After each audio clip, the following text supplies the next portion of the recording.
You would agree that you have been intolerant in your day? I'm handling the trades.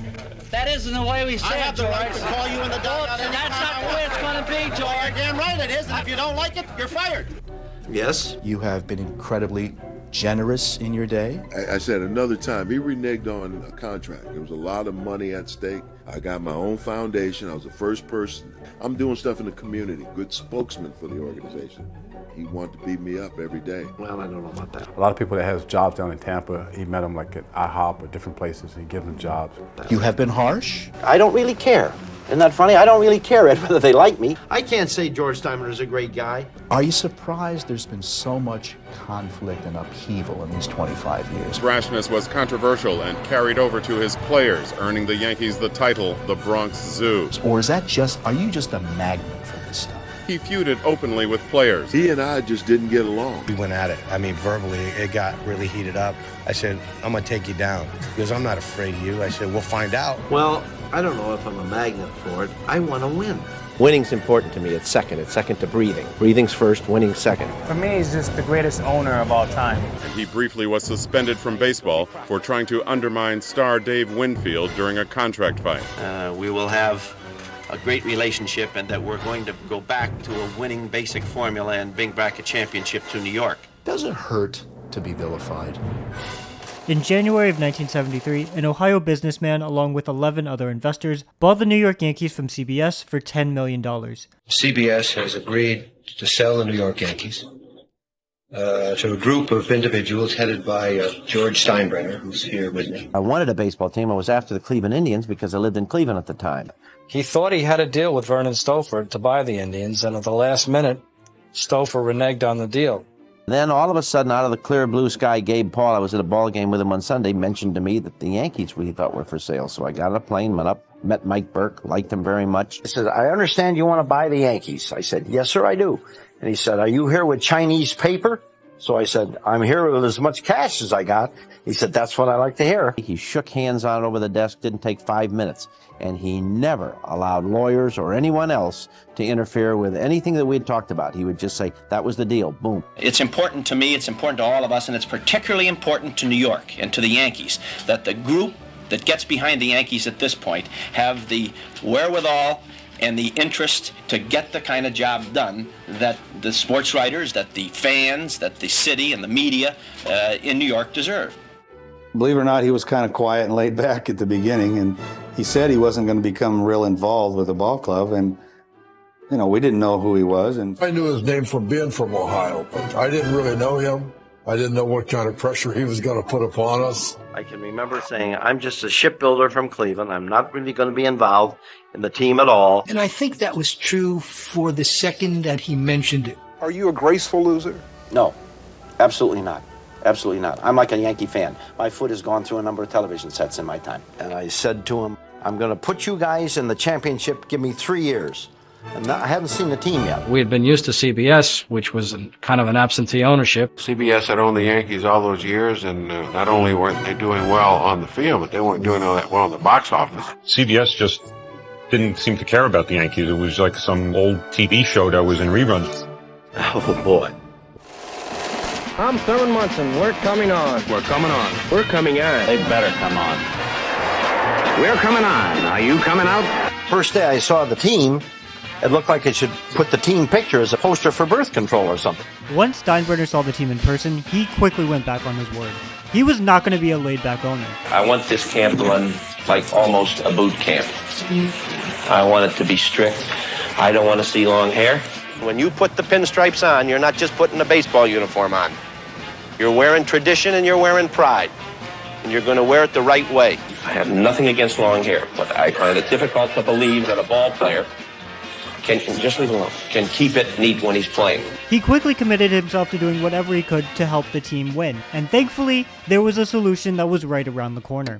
Around Hertford, North Carolina today, the talk was about hometowner Jim Catfish Hunter, who flew up to the Big Apple last night, signed some papers, and came home with a reported $3,750,000. In return, all he has to do is throw baseballs for the New York Yankees. I can remember talking to George about free agents. He said, hey, Tommy, I'm not particularly happy about it, but if it's there, I'm going to take advantage of it. 1 year after signing Catfish Hunter, they made the World Series for the first time since 1964. They got swept, prompting George Steinbrenner to go out and sign the best free agent on the market, Reggie Jackson. That year, they won the World Series. That offseason, they signed Goose Gossage. They won the World Series again. George Steinbrenner had created a new formula for winning the World Series, signing the best free agents on the market. But then he signed Dave Winfield. Steinbrenner pissing off players and coaches was nothing new. Do these guys like you, the ball players? I don't really care. Isn't that funny? I don't really care, Ed, whether they like me. I know I'm hard on them, and I never congratulate them and pat them on the back. I'm not that kind of a leader. I'd like them to respect me, and sometimes that doesn't happen. What I try to do is instill a sense of discipline in my players. I guess I'm more of a Patton than I am an Eisenhower. A mental toughness and a discipline. I don't want players going out there and being treated like heroes if they don't act like heroes. He was notorious for firing managers. He hired and fired 20 team managers in 23 years. He's a hard man to work for because he wants to win every single day. I'm handling the trades. That isn't the way we say I have it, the George. right to call you in the dugout. That's not the way it's going to be, George. You're damn right it is, and if you don't like it, you're fired. You haven't hired me yet. After the Dave Winfield incident, he almost had fights with 2 of his players. He said something derogatory, and it didn't sit well with me, so I told him to off, and it got into one of those battles, and he got up in my face. We went at it. I mean, verbally, it got really heated up. I said, I'm gonna take you down. He goes, I'm not afraid of you. I said, we'll find out. And I come out, and there he is. And I start ripping that ice off, and I chase his ass out the clubhouse. He took off running. Darryl Strawberry's hiding behind a pillar. I go, if you don't like the way I'm pitching, why don't you trade me? He goes, I tried to, and nobody wants you. And he charged at me. George ran at me. He got real red face, and he got me in a hammerlock. He pissed off one Yankees legend so much, he said he'd never come back to Yankee Stadium. The only reason I got mad at him when I got fired in Chicago, and I didn't like the way I got fired. I felt bad, that I got fired twice before. But the owners called me. See, George didn't call me. I didn't take it right. I said I'll never go back to the stadium. And he'd even been banned from MLB before. In 1974, he was suspended for 15 months by Commissioner Bowie Kuhn after he made illegal contributions to President Richard Nixon's re-election campaign. But the Dave Winfield saga was when Steinbrenner took it way too far. The contract Winfield signed made him the highest paid player in all of baseball. He and I just didn't get along. If they're going to get all the headlines and all the glory in public, then they have no reason to expect not to take some of the slings and arrows of outrageous fortune. I said another time, he reneged on a contract. There was a lot of money at stake.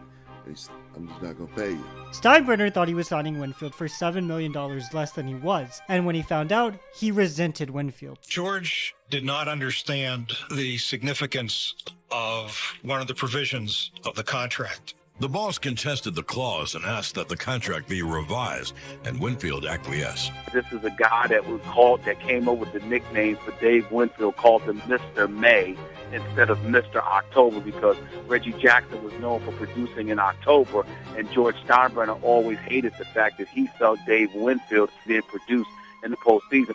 I can't, there's no way anybody can justify everything. I'm not going to try.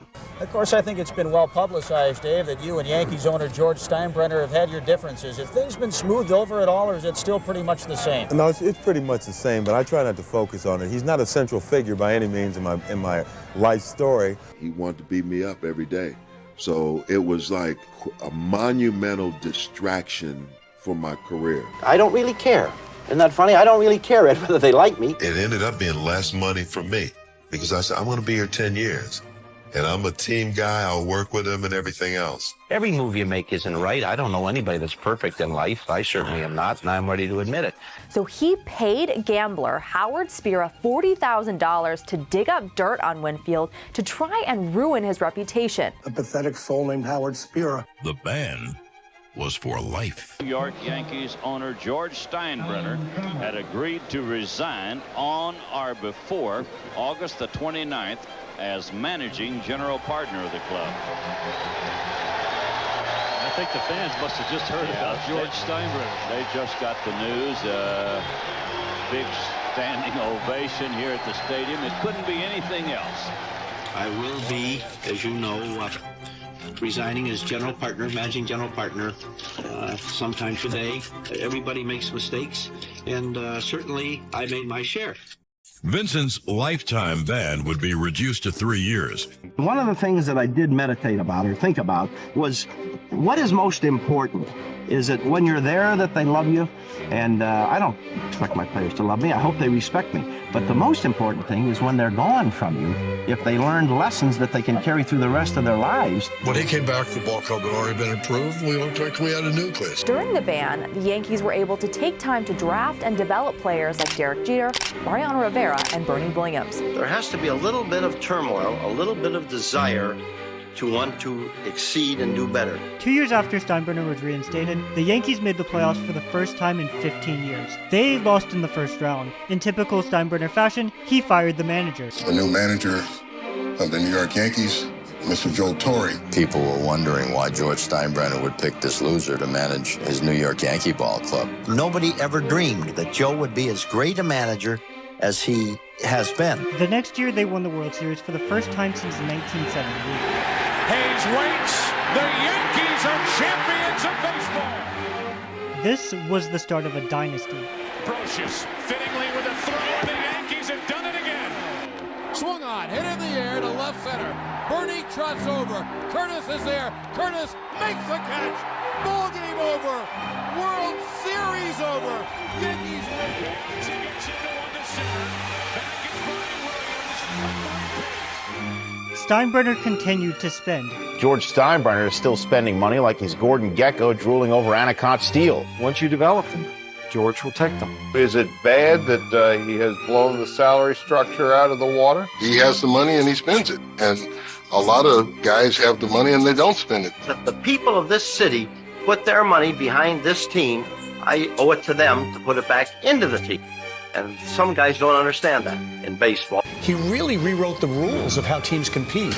In 2005, the Yankees' $208 million payroll was 7 times that of Tampa Bay. He made enemies. I think his free spending habits will not be viewed popularly in the baseball history books. It's one thing to say, hey, it's the rules, I'm just playing by the rules. It's quite another to fight, lobby, scratch, and claw to keep rules that you know are unfair in your favor. Good for New York, but he's terrible for baseball. But Steinbrenner also might have become more generous in his later years. My dad once told me that if you do something good for someone and more than 2 people know about it, you didn't do it for the right reason. And he always just tell me, so Doc, if you do something for someone and more than 2 or 3 people knows, then it's not coming from your heart. I'm sure he has sent more kids to college paying for their tuition than we'll ever know. He really was that guy. He was that guy, and he didn't want nobody to know. The stuff he would do to help people, he said, hey, I don't want anybody to know. I doubt if there has ever been a more philanthropic personage in the history of sport than George Steinbrenner. Unfortunately for the Yankees, all good things come to an end. I got a phone call from some of my superiors saying, just so you know, that Mr. Steinbrenner suffered an episode. I'm getting ready to let the young elephants into the tent. Everybody's got to do that sometime. Hey, you doing, buddy? Hi, Dave. George. How you doing?